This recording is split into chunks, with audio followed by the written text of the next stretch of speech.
നമസ്കാരം. മോദി സർക്കാർ അധികാരത്തിൽ കയറിയതിനു ശേഷം ഒട്ടനവധി പദ്ധതികൾ കൊണ്ടുവന്നിട്ടുണ്ട്. അതെല്ലാം വിജയം കണ്ടിട്ടുമുണ്ട്. അതിലൊന്നാണ് ഡിജിറ്റൽ ഇന്ത്യ.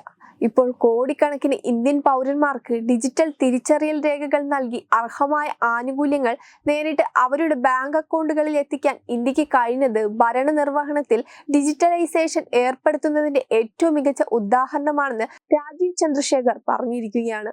പ്രവർത്തനരഹിതമായ ഒരു സർക്കാർ എന്നതിൽ നിന്ന് കാര്യക്ഷമതയുള്ള ഭരണം എന്ന തലത്തിലേക്ക് ഇന്ത്യയുടെ യശസ് ഉയർത്തുന്നതിൽ 2015 മുതൽ 5 വർഷക്കാലം ഇന്ത്യൻ ഗവൺമെന്റ് നടത്തിയ പ്രവർത്തനങ്ങൾ സഹായകമാണെന്നും അദ്ദേഹം പറയുകയുണ്ടായി. മാറുന്ന ലോകക്രമത്തിൽ ബ്രിട്ടന്റെ ഭാവി എന്ന വിഷയത്തിൽ ലണ്ടനിൽ നടന്ന അന്താരാഷ്ട്ര സമ്മേളനത്തിൽ ഇന്ത്യൻ പ്രതിനിധിയായി പങ്കെടുത്ത് സംസാരിക്കുകയായിരുന്നു രാജീവ് ചന്ദ്രശേഖർ. ഒരു ദശകം മുമ്പ് വരെ ഏതാണ്ട് എല്ലാ ഏഷ്യൻ രാജ്യങ്ങളെയും കുറിച്ചുള്ള പൊതുവായ പ്രതിച്ഛായ അവർക്ക് തങ്ങളുടെ ജനങ്ങൾക്ക് മതിയായ സേവനം നൽകാൻ കഴിയുന്നില്ല എന്നതായിരുന്നു.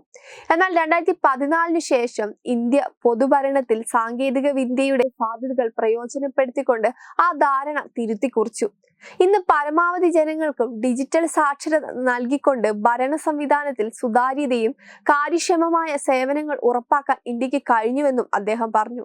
ഗ്രാമീണ വനിതകളടക്കം ഇന്ത്യയിലെ 70% പൗരന്മാരും തങ്ങളുടെ സ്വകാര്യത ഉറപ്പുവരുത്തിയിട്ടുണ്ടെന്നും ഡിജിറ്റൽ സാക്ഷരത നേടിക്കഴിഞ്ഞുവെന്നും പറഞ്ഞു.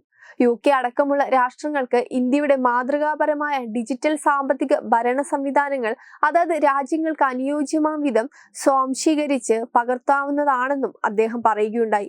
ബ്രിട്ടനിൽ പൊതു തെരഞ്ഞെടുപ്പിലൂടെ ലേബർ പാർട്ടി അധികാരത്തിൽ വന്നതിന് തൊട്ടു പിന്നാലെ ലേബർ പാർട്ടി നേതാവും മുൻ പ്രധാനമന്ത്രിയുമായ ടോണി ബ്ലെയർ നേതൃത്വം നൽകുന്ന Tony Blair institute four global change ആണ് അന്താരാഷ്ട്ര സമ്മേളനം സംഘടിപ്പിച്ചത്.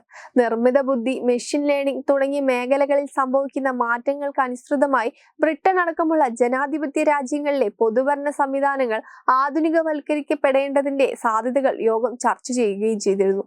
തുടർന്ന് നടത്തിയ പ്രസംഗത്തിനിടെ ഡിജിറ്റൽ ഭരണ സംവിധാനത്തിൽ ഇന്ത്യ നടത്തിയ മാതൃകാപരമായ മുന്നേറ്റത്തെയും പ്രധാനമന്ത്രി ടോണി ബ്ലെയർ പ്രകീർത്തിച്ചു.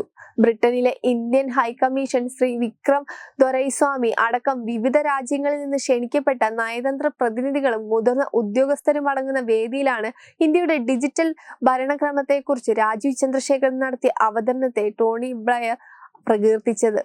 Web desk Tatwamayi news. Powered by Jyotis.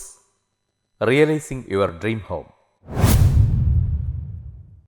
Our ongoing luxury apartments projects are Crown near Karivattam, The Square near UST Global, White Manor near Attigal Ambalathara, and Evergreens Luxury Villas near Tirumala. Call 90482 55599. Jyotis Building Promoters Private Limited, Thiruvananthapuram.